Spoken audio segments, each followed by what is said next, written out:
Tell me your scariest story. A viewer submission special. #### introduction. They say that horror stories lose their power when spoken aloud, that they fade like a bad dream in the light of day. But the stories you are about to hear, they do not fade. They stay with you, clawing at the edges of your mind long after the screen goes dark. These are real submissions from viewers like you. These are tales that people swear happened to them. Believe them or not, that's up to you. But don't be surprised if you start seeing shadows move in the corners of your room, if you hear whispers in the dead of night, if you feel that something is watching you just beyond your sight. Welcome to Tell Me Your Scariest Story, a viewer submission special. #### The Vanishing Man. It started as a rumor, a strange story whispered among late-night conversations. A dark figure, always standing just at the edge of sight, appearing in mirrors, reflections, and even dreams. The figure never moved until one day it did. Victims would report seeing him closer each time, a single word appearing wherever he had been. Mine. Emily was the first to send in her story. She woke up one night, feeling an unbearable weight on her chest, as if someone was watching her.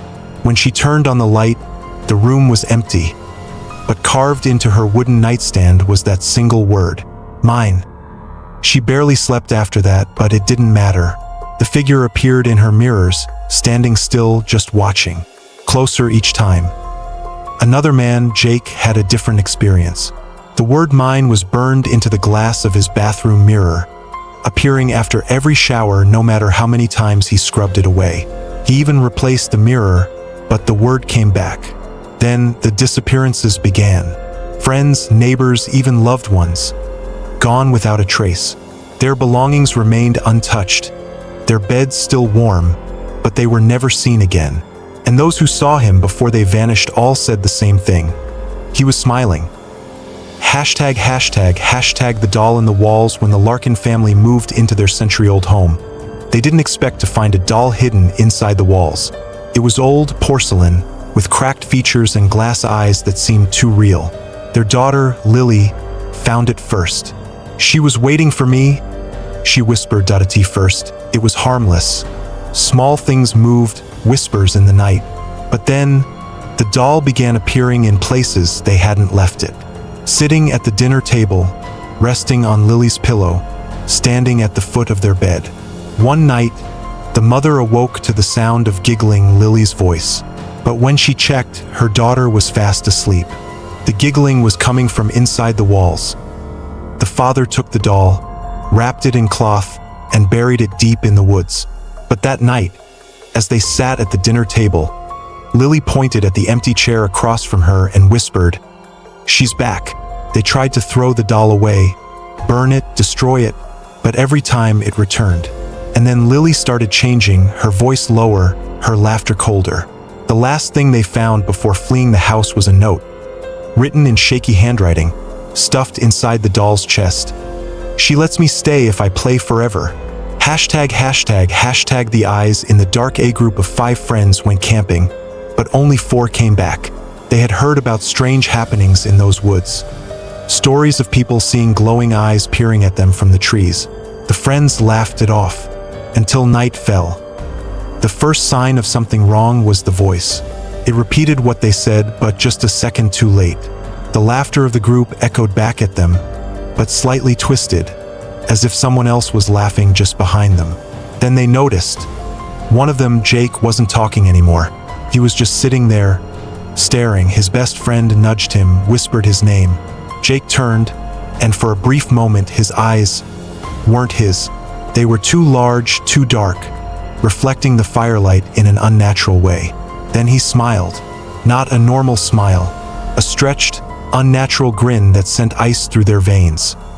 The next morning, Jake was gone, but his sleeping bag was untouched. His belongings remained, his footprints leading into the woods but never returning. The search team never found him. But days later, his girlfriend received a call. A whispering voice. "I was never Jake. Jake never left the woods." #### The last phone call. When Sarah's phone rang at 2:47 a.m., she hesitated before answering. On the other end, a voice her own sobbing. "Please don't go outside," the voice begged. "Please don't answer the door. He's there. He knows you can hear him."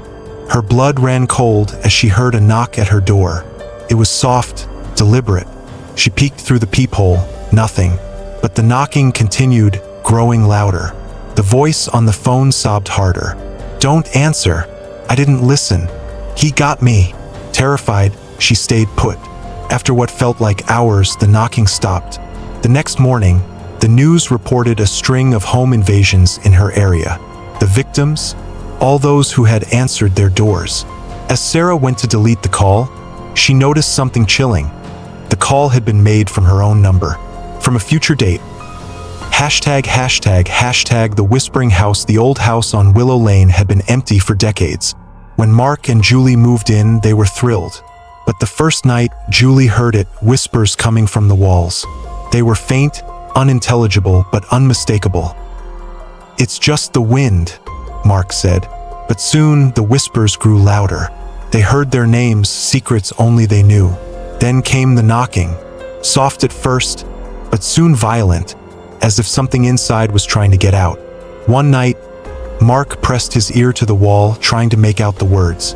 His face went pale. "They're not whispering," he choked out. "They're screaming." They tore open the wall the next day. Inside, they found bones, human remains, a diary, pages scrawled with desperate pleas. "They won't let me leave. They whisper all night. Please, if you find this, burn the house." That night, the whispers turned into screams. #### conclusion. These were just a few of the stories sent in by viewers. But tell me, have you ever seen something you can't explain? Heard a voice when no one was there? Felt something brush against you in an empty room? If so, be careful, because sometimes when you look too long into the darkness, it starts looking back. Send in your stories, and maybe next time, it will be your words haunting the ears of those brave enough to listen. Good night, and sleep with the lights on.